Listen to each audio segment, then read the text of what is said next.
تو میرے خیال میں بات بھی ہونی بھی یہیں سے چاہیے جو آپ نے موضوع جہاں سے شروع کیا ہوا ہے. تو سب سے پہلی بات تو یہ ہے کہ آپ امامت کے متعلق آپ اپنی بنیادی بات آپ کیا رکھتے ہیں، آپ کا نظریہ کیا ہے کہ قرآن و سنت میں، قرآن میں خصوصاً چلیں قرآن سے شروع کرتے ہیں. قرآن کریم ہم دونوں کے درمیان مشترک ہے. تو قرآن کریم میں امامت و خلافت کے متعلق آپ کے پاس کیا دلیل ہے کہ قرآن کریم میں، ظاہر یہ قرآن کریم جو ہے اس میں ساری اہم باتیں جو ہے وہ موجود ہیں. خلافت اور امامت تو ایک ایسا عام مسئلہ ہے جو بنیاد ہے نا. جی سر. تو قرآن کریم میں اس کے متعلق کیا حکم ہے؟ پہلی بات یہ ہے کہ جب ہم قرآن مجید کی بات کرتے ہیں نا، آپ سے پہلے بہت سارے لوگوں نے کہا کہ آپ قرآن مجید میں امامت و خلافت کے متعلق کیا حکم. تو میں جماعت مخالفین سے ہمیشہ یہ کہتا ہوں، آپ کے مذہب میں جو قرآن کے متعلق جو عقیدہ ہے، جو صحیح روایات ہے، صحابہ کے اقوال ہیں، تو اس میں اور بخاری مسلم کی روایات ہیں. تواتر معنوی ہے، تواتر کی دو قسمیں، لفظی اور معنوی. اس میں تواتر معنوی ہے کہ قرآن کریم ناقص ہے، کہ قرآن کریم ناقص ہے اور قرآن کریم کے آیات کھو گئی ہیں اور بہت ساری آیات کھو گئی ہیں اور قرآن کریم کے بہت سارے ورژنز تھے، دوسرے ورژنوں کو چلایا گیا ہے. تو اس لیے جب قرآن کریم سے مطالبہ کرتے ہو نا کہ قرآن کریم میں اہل بیت علیہ السلام کے امامت کی دلیل دکھاؤ، پہلی بات یہ ہے کہ میرے بھائی کہ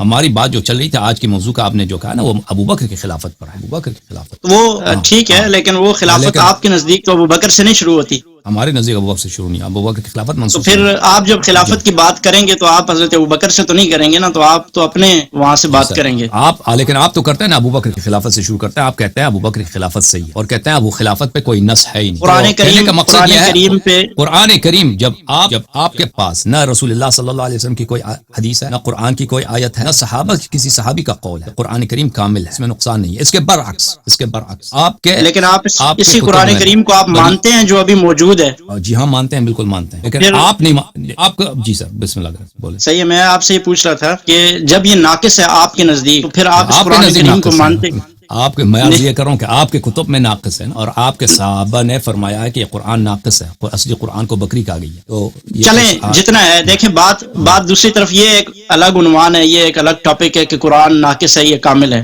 یہ ایک الگ ہو جائے گا نا. ہم خلافت و امامت پہ بات کرنا چاہ رہے ہیں جو آپ کا موضوع بھی ہے. جتنا ہے اس میں آپ کے پاس امامت پہ کوئی دلیل ہے؟ بہت زیادہ دلیل ہے، بہت زیادہ دلیل ہے. کیا دلیل ہے؟ قرآن کریم میں کہاں ہے کہ ہمارا 12 جو ائمہ ہیں یہی ائمہ ہیں؟ جی بسم اللہ الرحمن الرحیم. انما یرید اللہ لیذهب عنکم الرجس اہل البیت ویطہرکم تطہیرا.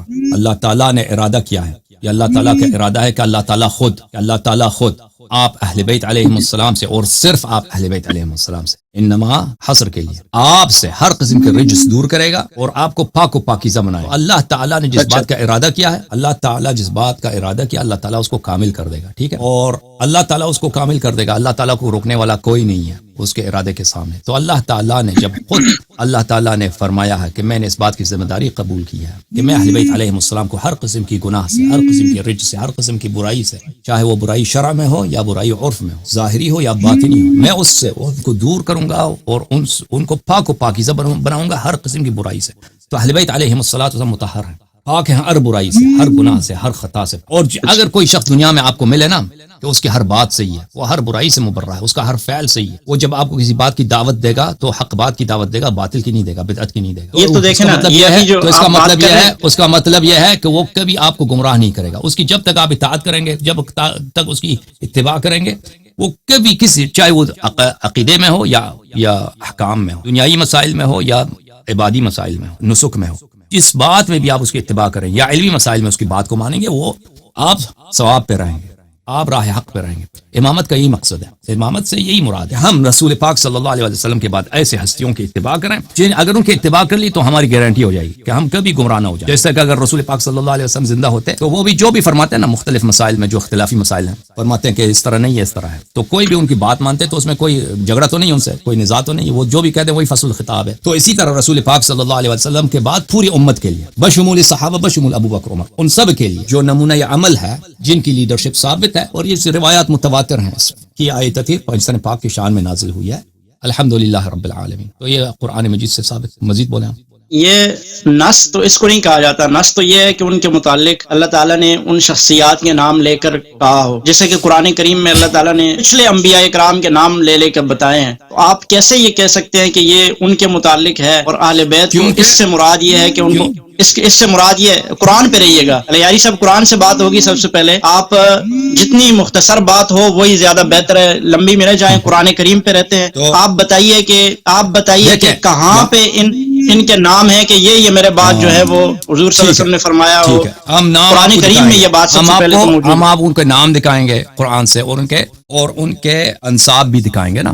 لیکن کیونکہ آپ نے مان لیا کہ آپ کے مذہب میں قرآن ناقص ہے، آپ نے اس میں نہیں ہم نے نہیں مانا، ہم نے نہیں مانا، وہ ہمارا آج مجھے کا میری بات عنوان نہ نہیں ہے. کاٹ، میری بات نہ کاٹیں. آپ غلط منسوب کرتے ہیں نا، ٹھیک ہے بھائی، اب میں غلط نسبت نہ کریں. اجازت دے دیں.